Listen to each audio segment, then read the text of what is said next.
அனைவருக்கும் வணக்கம். வாழ்க வளமுடன். நான் உங்கள் பாலசுப்ரமணி. நம்ம இன்னைக்கு பார்க்குற தலைப்பு என்ன அப்படின்னு பார்த்தோம்னா, ரிஷபராசியில் பிறந்தவர்கள் பற்றி பார்ப்போம். இப்போ ரிஷபராசியில் நீங்கள் பிறந்திருக்கீங்க அப்படின்னா, உங்களோட யாராவது பிச்சைக்கார ஏதாவது பிச்சை கேட்டா எதையுமே இல்லைன்னு சொல்லாதீங்க. ரிஷபராசிக்காரங்க மகாலட்சுமியோட அம்சத்தில் பிறந்திருக்கீங்க.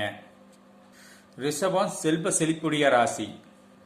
அந்த ராசியில பிறந்துட்டு நீங்க எதையும் இல்லைன்னு சொல்லக்கூடாது.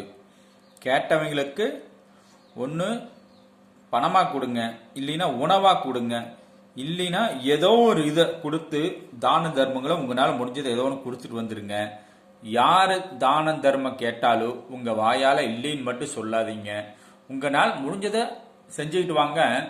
நீங்க என்ன செய்யறீங்களோ அதை விட பல மடங்கு உங்களுக்கு பொருள் சேரும், செல்வம் சேரும், அதிர்ஷ்டம் வரும்.